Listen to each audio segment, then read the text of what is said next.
ક્રિએટિવિટીનું તો કામ જ નથી કરે। એક માણસ સરસ ગેરેજ ચલાવે તો શું એક ગેરેજનો વિષય રાખી અને ગેરેજ વિષય પર વિદ્યાર્થીઓની ટ્રેન, આજે સાહેબ એક સારું ગેરેજ ચલાવો મહિને 2 લાખ રૂપિયા કમાઈએ, તો આપણે સારા પ્લમ્બર, સારા ડોક્ટર એક જ કેટેગરીમાં બધાને લઈ અને દરેક માણસનો વિકાસ થાય એવા શિક્ષકો તૈયાર કરવા છે।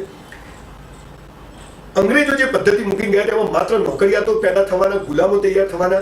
આપણે એક નવી શિક્ષણ પદ્ધતિ લાવવી છે કે જેની અંદર શિક્ષકો એવા હોય કે લોકોને એમ જ થાય મારે પણ શિક્ષક બનવું છે। હું સાહેબ સાચી વાત કહું, આ લાલ બત્તી વાળી ગાડી છે ને એ 3 પ્રકારની હોવી જોઈએ, 3 કલર રાખવા જોઈએ। એક પ્રકારની એટલે ચોથા ધોરણથી નીચેના શિક્ષકને આ લાઇટ, 5 થી 10 માં આ, 12 ધોરણ આ લાઇટ અને કોલેજમાં આ લાઇટ, 3 લાઇટ વાળી ગાડીઓ શિક્ષકોને આપવી જોઈએ। આમ શિક્ષક જાય ને તો લાગવું જોઈએ કે શિક્ષક જઈ રહ્યો છે। આ રિસ્પેક્ટ આપણે જર્મની, જાપાન અને ફિનલેન્ડ નામના એક દેશમાં તો સાહેબ શિક્ષકોની વાર્તાઓ સાંભળીને આપણે ગાંડા થઈ જઈએ। જ્યાં સુધી આ દેશ સરકારો, કોંગ્રેસ હોય કે ભાજપ હોય, શિક્ષકોને સૌથી મહત્વનો રોલ જ્યાં સુધી નહીં ભજવવામાં આવે છે, હું તો માનું છું આર્મીથી પણ ઉપર, કેમ કે માનસિકતા ઉભી શિક્ષકો કરી શકશે। એટલે એક નવા પ્રકારના શિક્ષકો તૈયાર કરવાની કોલેજો બનાવવાની જરૂર છે, એક નવા પ્રકારના શિક્ષકોની માનસિકતા ઉભી કરવાની જરૂર છે, એક નવા પ્રકારનો શિક્ષક જે હીરો હિરોઈન જેવો હોય, જેનો 1.5 લાખ 1 લાખ પગાર હોય, ગાડી હોય, ઘર હોય, મસ્ત હોય, અને પછી તમે જુઓ કે આ શિક્ષકો સમાજમાં કેવું સરસ કામ કરે છે। એટલે મારી આજની આખી વાત, વેદના એ છે કે જો સમાજને, આ દેશને પ્રગતિ કરવી હશે ને તો we need very good teacher. A degree વાળા નહીં, હું ડિગ્રીની વાત જ નહીં, પણ એ જે તે વિષયમાં હોશિયાર હોય અને સ્કૂલ કોલેજોમાં જે 5 વિષય 7 વિષયનું એજ્યુકેશન છે બંધ કરી અને વિદ્યાર્થીને 40 ઓપ્શન આપો અને એ કહે કે મારે આ 1 2 3 વસ્તુ શીખવી છે અને એ અમે માસ્ટર બને એવા શિક્ષકો આપણે મૂકીએ। મને તો નવાઈ લાગે કે એસએસસી પછી ખરેખર ભણાય કે આપણી જે એજ્યુકેશન સિસ્ટમ છે ને એમાં ક્યાં નોકરીઓ મળે છે? તમે 10મા ધોરણ પછી 5 વર્ષ ભણો છો, તમને મળે છે શું? આજે MBA કરેલા, સિવિલ એન્જિનિયર કરેલા છોકરાઓ 10-12 હજારમાં નોકરી નથી મળતી, તો એ 5 વર્ષ જિંદગીના બગાડવાને બદલે એવા શિક્ષકોની ફોજ ઊભી કરી દઈએ કે એ વિદ્યાર્થીને સ્પેસિફિક વિષયમાં એવી સ્કૂલ કોલેજોમાં ભણાવવામાં આવે કે જ્યાં 10મા પછી 5 વર્ષ એક માણસ એક વિષયનું નોલેજ લે તો એ ટોપ પર પહોંચે, એનું કોચિંગ કરે, એનું જાતે ચલાવે તો એ મહિને લાખ રૂપિયા કમાય છે। પણ આ થતું નથી અને બેકારી વધી ગઈ છે, ડિપ્રેશન વધી ગયું છે, હતાશા। સાહેબ આજે કાઉન્સેલિંગ, મારી પાસે રોજના 500 લોકો કાઉન્સેલિંગ માટે આવે છે। લગ્ન થયા પછી ડિવોર્સના પ્રશ્નો વધી ગયા છે। કેમ? લગ્ન કેમ કરવા ખબર નથી, એના શિક્ષકો ઊભા કરવાની જરૂર છે। સૌથી વધારે અત્યારે ડિપ્રેશન, હતાશા, નિરાશામાં ગયેલા છોકરાઓને મેઇન પ્રવાહમાં લાવે એવા લાખો શિક્ષકોની જરૂર છે। આપણા ત્યાં 50 વિદ્યાર્થીઓ એક શિક્ષક હોય છે, સાહેબ ખરેખર 15 વિદ્યાર્થીઓ ઉપર 15 વિદ્યાર્થી એક શિક્ષક જોઈએ। મને ખબર નથી આ ઇન્ફ્રાસ્ટ્રક્ચર કેવી રીતે ગોઠવાશે, પણ અલગ અલગ પ્રકારના 40 કોર્સના શિક્ષકો સ્કૂલમાં હોય અને સ્કૂલમાં 5 કે 7 વિષયને બદલે મારી પાસે 40 ઓપ્શન હોય અને હું એમાંથી કોઈ પણ 5 વિષય ભણું અને 10મા ધોરણમાં આવીને હું એમ કહું કે હવે હું માત્ર આ વિષય ભણીશ, તો આનું કંઈક પરિણામ આવશે એવું મને લાગે છે। અને એટલે મેં પેલી યુનિવર્સિટી બનાવવાનું નક્કી કર્યું છે કે જ્યાં 3 ટ્રાયલ વાળાને, 2 ટ્રાયલ વાળાને, 1 ટ્રાયલ વાળાને 40% સુધીના લોકોને એડમિશન મળે, બેસ્ટ શિક્ષકો મૂકવું અને વર્લ્ડ બેસ્ટ ઇન્ફ્રાસ્ટ્રક્ચર હોય અને એ વિદ્યાર્થીઓ તમે જુઓ કેવા તૈયાર થાય। એટલે મારી આખી વાતના પાયામાં જો સમાજને બદલવો હશે ને સાહેબ તો માત્ર શિક્ષકો બદલી શકશે અને શિક્ષકોને પાયાની બધી જ સગવડો મળવી જોઈએ અને આ શિક્ષકો કોઈ MLA, MP કે સરકારના ગુલામો નહીં હોય।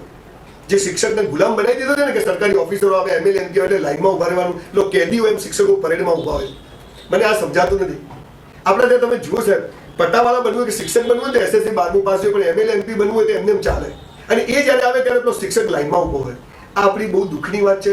શિક્ષકોને હું માનું એક ટોપ લેવલનો દરજ્જો મળવો જોઈએ, કોઈ ટોલ નાકા પર એની જોડે ટેક્સ ના લેવો જોઈએ, એને હાઉસ ટેક્સ પર એને A1 સગવડ આપો તો બધા જ A1 મલાઈવાળા લોકો શિક્ષકમાં જશે। એ ડોક્ટર, એન્જિનિયર, ચાર્ટર્ડ એકાઉન્ટન્ટ નહીં બને, એ કહેશે મારે શિક્ષક બનવું છે કે આટલું રિસ્પેક્ટ મળે છે, આટલા પૈસા મળે છે તો લાવો હું એ પ્રોફેશનમાં જઉં। એટલે સરકાર કઈ રીતે કરશે મને ખબર નથી, મેં મારા તરફથી એક નાનકડું પગલું ભરવાની શરૂઆત કરી છે અને આવનારા 3-4 વર્ષમાં એવી યુનિવર્સિટી હું બનાવવા જઈ રહ્યો છું કે જેમાં બેસ્ટ શિક્ષકો, જેની પાસે ભલે ડિગ્રી નહીં હોય પણ એ જે તે વિષયના માસ્ટર હશે અને એ લોકો પછી તમે જુઓ કે કેવા સરસ છોકરાઓ તૈયાર કરે છે। એટલે આખી વાતના પાયામાં એ છે કે શિક્ષકોને જબરજસ્ત ફ્રીડમ હોવી જોઈએ, શિક્ષકોને જબરજસ્ત પગાર, ઇન્ફ્રાસ્ટ્રક્ચર મળવું જોઈએ।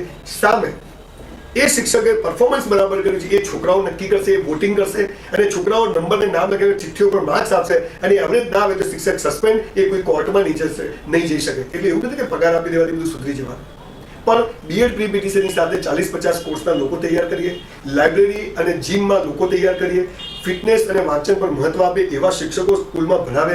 પણ આ ગણિત, વિજ્ઞાન, ભૂગોળવાળી પદ્ધતિ હવે લાંબી નહીં ચાલે। ડાયનોસોર જેવા મરી ગયા કેમ કે પરિવર્તન કર્યું નહીં। આજે જો આપણે સમય સાથે પરિવર્તન નહીં કરીએ તો હું માનું છું કે આપણે લોકો પણ એ જતા રહીશું। અને ગંભીર વાત, અત્યારે મારી પાસે લગભગ 50 કેસો એવા આવ્યા છે કે શિક્ષકોને પણ જાહેરમાં ફાંસી ચડાવી દેવા જોઈએ।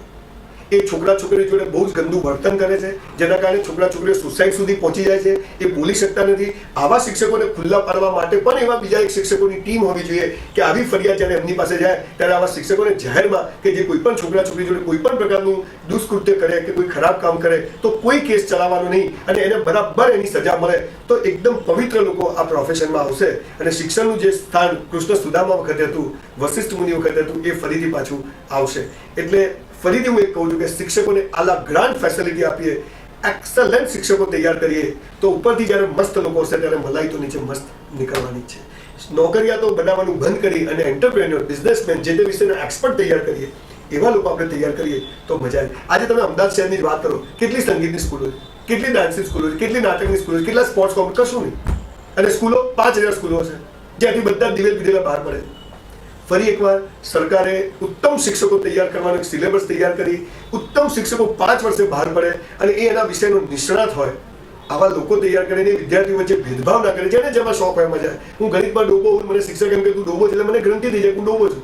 શિક્ષકો પણ એવા પાવરફુલ છે કે દરેક બાળક સફળ થવા પેદા થયો છે અને આ સફળ થયેલા બાળકો, સાહેબ તમે જુઓ ક્યાં પહોંચે છે. આપણી સ્કૂલ કોલેજો શેની પરીક્ષા લે છે? આપણે 1 કલાકમાં કે 1 વર્ષમાં કેટલું ગોખી શકીએ અને 3 કલાકમાં કેટલું ઉલટી કરીએ એનું માપ છે, આપણા બાળકની હોશિયારીનું માપદંડ નથી.